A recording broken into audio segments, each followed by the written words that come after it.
Telefon xəttində isə psixoloq Zümrüd Əsədovadır. Zümrüd xanım, salam. Salam, necəsiz? Çox sağ olun. Biz efirin əvvəlində belə bir məsələ haqqında danışdıq ki, araşdırma var idi. İnsanlar öz karyeralarının əvvəlində uğursuzluqla rastlaşanda, başlanğıcda nəsə alınmayanda, daha sonra həmin insanlar daha uğurlu olmağa başlayır. Nəinki elə əvvəldə hər şey yaxşı gedən insanlarda. Ümumiyyətlə ki, nə qədər təcrübə çoxdursa, bir o qədər də biz daha rahat irəliləyə bilirik. Çünki daha çox dünya görüşümüz olur o sahə ilə bağlı. Təbii ki, burada emosional bəzi maneələr ola bilir ki, yəni mən uğursuzam, mən bacarıqsızam, bəlkə məndə alınmadı, bəlkə bu mənimki deyil deyə düşüncələr çox insana mane ola bilir.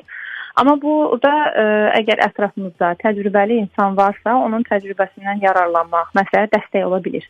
Nəyə görə? Çünki biz hələ gələcək haqqında, hələ o peşənin yələndən sonra mən necə insan olacam, necə insan ola bilərəm, hansı həyat tərzidir burada yaşamaq və yaxud da ki, məsəl üçün həkim olsun və yaxud da ki, HR olsun, fərq etmir. Adi bir tələbə və yaxud da ki, təzə başlayan insan uğurlu bir HR-ın həyat rejimi haqqında tam olaraq təsviri yoxdur.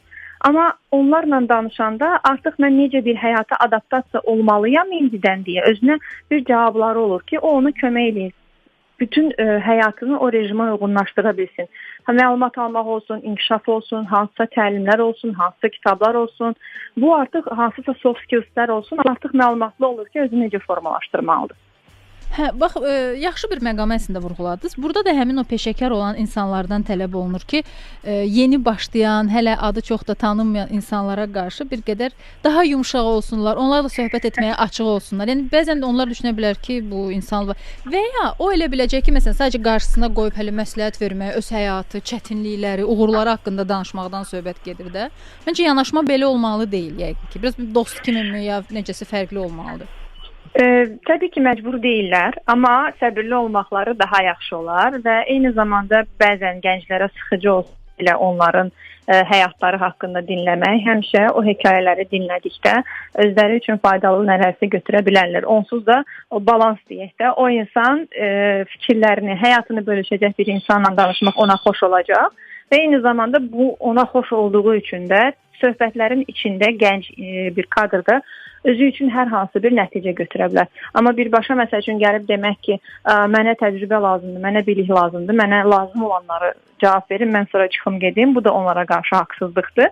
Ona görə də onların təcrübəsinə, biliyinə hörmət etmək və onları dinləmək, onların da gənclərə olan belə deyək, hörməti və diqqəti balanslı olsa, hər iki pokoleniya üçün faydalı ola bilər.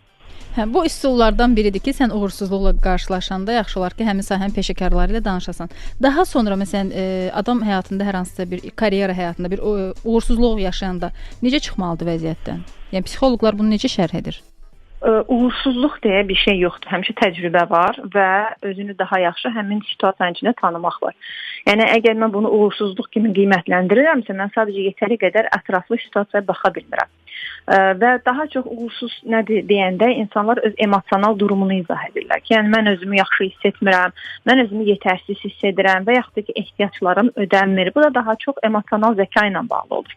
Emosional zəkası balansda olmuş şəxs həmişə bilir ki, mən əgər belə bir şeylə uğramışamsa, yəni bu belə bir şey hadisə baş veribsə, mən burada nə nəticə götürə bilərəm? Bu situasiya mənə nə verdi, mənə nəyi başa saldı və mən özümdə nəyi korreksiya etməklə istədiyimə əldə edə bilərəm. Yəni mənim üçün uğur nədir və hal-hazırda olan situasiyada mən necə istifadə edə bilərəm ki, mənim uğurlu deyə özümü hiss etməyim gəlsin yerinə olsun.